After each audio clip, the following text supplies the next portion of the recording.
नमस्कार, मैं हूं विमल सिंह। उत्तरकाशी की धराली में आई प्राकृतिक आपदा ने पूरे देश को झकझोर करके रख दिया। लेकिन हम जल्दी ही इस आपदा को भूल जाएंगे। जिस तरह उत्तराखंड में इससे पहले आई आपदाओं को हमने भुला दिया, उसी तरह से धराली की आपदा को भी जल्दी हम भुला देंगे। न पहले की आपदाओं से हमने कोई सबक लिया और न ही धराली की आपदा से किसी तरह का कोई सबक लेने की उम्मीद है। ना हम हिमालयी क्षेत्र में अंधाधुंध निर्माण को रोकेंगे, ना ही हम प्रकृति और पर्यावरण को बचाने के लिए किसी तरह की कोई पहल करेंगे। प्राकृतिक आपदाओं में जान माल के नुकसान को किस तरह से कम किया जाए, इस पर भी किसी तरह का कोई काम ना तो अब तक हुआ है और ना आगे होने की गुंजाइश है। पिछले करीब 10 से 15 सालों में शायद ही ऐसा कोई साल बीता होगा जब उत्तराखंड में किसी न किसी क्षेत्र में आपदा न आई हो और उन आपदाओं में बड़ी संख्या में लोगों ने अपनी जान गंवाई है। लेकिन समय बीतते ही हम हर आपदा को भुला देते हैं।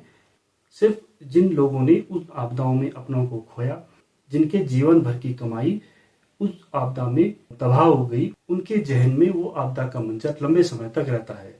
बाकी चाहे वो शासन हो, प्रशासन हो या आम नागरिक हो, हर कोई इन आपदाओं को भुला देता है।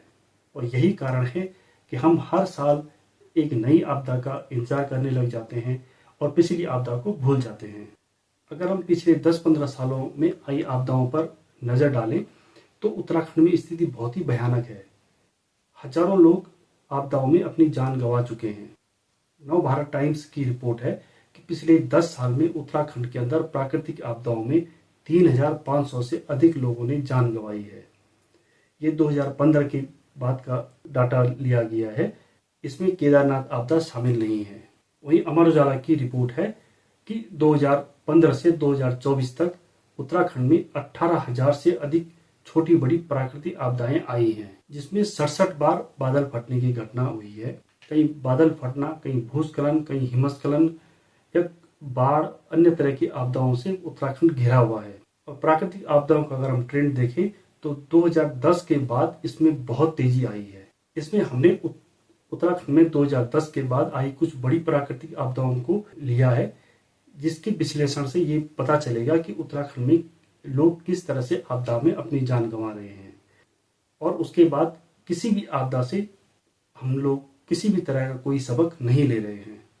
18 अगस्त 2010 को बागेश्वर के कपकोट क्षेत्र में सुमगढ़ गांव में बादल फटने से सरस्वती शिशु मंदिर ढह गया था, जिसमें 18 मासूम बच्चे दब गए थे, उनकी वहां मौत हो गई थी और 2 शिक्षक बह गए थे।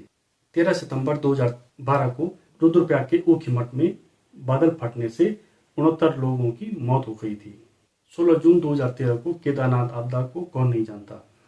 ये आपदा देश की सबसे बड़ी आपदाओं में से एक मानी जाती है और इसमें सरकारी आंकड़ों के अनुसार 6,000 के आसपास लोगों की मौत हुई थी, जिसमें अधिकांश तीर्थ यात्री थे और स्थानीय कारोबारी दुकानदार थे। लेकिन कई अन्य रिपोर्टों में केदारनाथ आपदा में मरने वालों या लापता लोगों की संख्या 10,000 के आसपास बताई जाती है।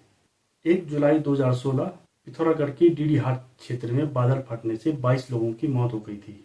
14 अगस्त 2017 को धारचूला के सिमखोला गाड़ में बाढ़ आने से 27 लोगों की मौत हो गई थी।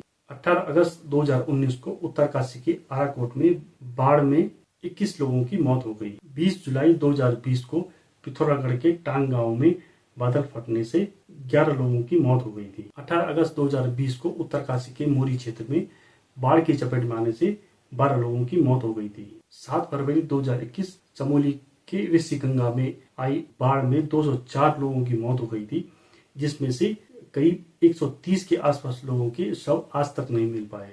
30 अगस्त 2021 पिथौरागढ़ के धारचूला क्षेत्र के जुम्मा गांव में बाढ़ की चपेट में आने से 7 लोगों की मौत हो गई थी। 12 नवंबर 2023 को उत्तरकाशी के सिलक्यारा में टनल में मलबा गिरने से 47 मजदूर फंस गए थे और 17 दिनों के बाद उनको वहां से सुरक्षित निकाला गया। 28 फरवरी 2025 को बद्रीनाथ के माणा क्षेत्र में हिमस्खलन में बीआरओ के करीब 53 मजदूर फंस गए थे, जिसमें से 45 को सुरक्षित निकाल लिया गया और 8 मजदूरों की बर्फ में दबने से मौत हो गई थी। इसके अलावा हर साल कई अन्य छोटी बड़ी आपदाएं आती रहती हैं और उन आपदाओं में कई लोग अपनी जान गंवा चुके हैं।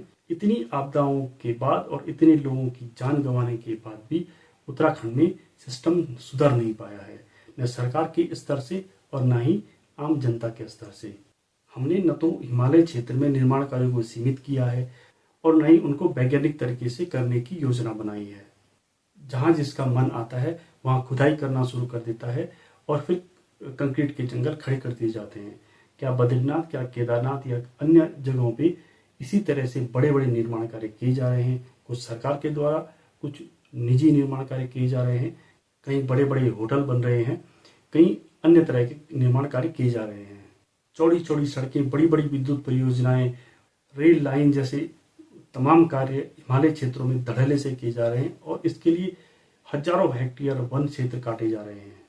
पर्यावरणविदों की रिपोर्ट के अनुसार उत्तराखंड में 20 साल में 1.8 लाख हेक्टेयर वन क्षेत्र खत्म कर दिया गया है।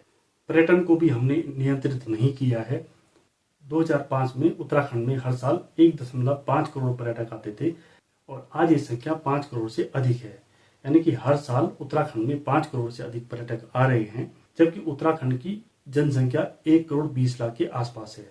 एक तरफ हम हिमालय क्षेत्र में अंधाधुंध निर्माण कार्य कर रहे हैं, हिमालय में खूब छेड़खानी की जा रही है, दूसरी तरफ हम जंगलों को नष्ट कर रहे हैं और हमने पर्यटक इतने ज़्यादा बढ़ा दिए हैं कि उससे उत्तराखंड का पूरा पर्यावरण का सिस्टम भी गड़बड़ा जा रहा है।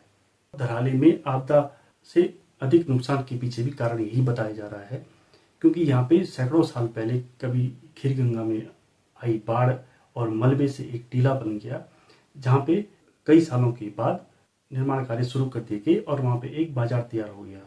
5 अगस्त को जब सैलाब आया तो उसने नदी के रास्ते में जो भी निर्माण कार्य हुए थे उन सबको तहस नहस करके रख दिया। यदि नदी के रास्ते में निर्माण कार्य नहीं हुए होते तो इस आपदा का नुकसान काफ़ी कम होता। उत्तराखंड के कई जगहों पे इस तरह के निर्माण हो रखे हैं जहाँ नदी किनारे इस तरह के टीले हैं और उनमें कई तरह के निर्माण कार्य कर दिए गए हैं। अब समय आ गया है कि उत्तराखंड में आम जनमानस से लेकर के सरकार को इस दिशा में सख्ती से सोचने की जरूरत है और काम करने की जरूरत है, क्योंकि जिस तरह से आपदाएं आ रही हैं, आपदाओं की दृष्टि से संवेदनशील क्षेत्रों में निर्माण कार्यों को रोक देना चाहिए। हिमालय क्षेत्रों में मानवीय गतिविधियों को सीमित करना चाहिए। नदी किनारे का एक सीमित क्षेत्र बफर जोन की तरह तैयार कर देना चाहिए, वहाँ कोई भी निर्माण कार्य न हो, इस तरह की सरकार की योजना बननी चाहिए। हालांकि ऐसा हो पाएगा इसकी संभावनाएं कमी है, क्योंकि पिछली जितनी भी आपदाएं आई हैं उन सब आपदाओं के बाद इस तरह की बातें होती हैं, लेकिन फिर सब लोग भूल जाते हैं। हालांकि मुख्यमंत्री पुष्कर सिंह धामी ने अब एक निर्णय जरूर लिया है। उन्होंने अधिकारियों को निर्देश दिए हैं कि जो भी संभावित भूस्खलन, हिमस्खलन या अन्य आपदाओं के क्षेत्र हैं उनको चिन्हित किया जाए और ऐसी जगहों पे निर्माण कार्य को पूरी तरह से प्रतिबंधित किया जाए। अब ये आदेश कितना प्रभावी हो पाएगा ये तो आने वाला समय ही बताएगा। 2013 में केदारनाथ आपदा के बाद हाईकोर्ट ने भी आदेश दिया था कि नदी किनारे के 200 मीटर के दायरे में किसी भी तरह का निर्माण कार्य नहीं होना चाहिए, उस पर प्रतिबंध लगा दिया था। लेकिन आपदा के कुछ समय के बाद जब स्थितियां सामान्य होने लगी तो हर जगह नदी किनारे पे निर्माण कार्य फिर से शुरू हो गए और हाईकोर्ट के आदेश को भी लोगों ने ठंडे बस्ते में डाल दिया। और अब उत्तराखंड सरकार ने जो निर्णय लिया है वो कितना प्रभावी हो पाएगा ये आने वाले समय में पता चलेगा। लेकिन कमीशन खोई और वोट बैंक की राजनीति के आगे सब नियम और कानून ध्वस्त कर दिए जाते हैं। आज के वीडियो में इतना ही।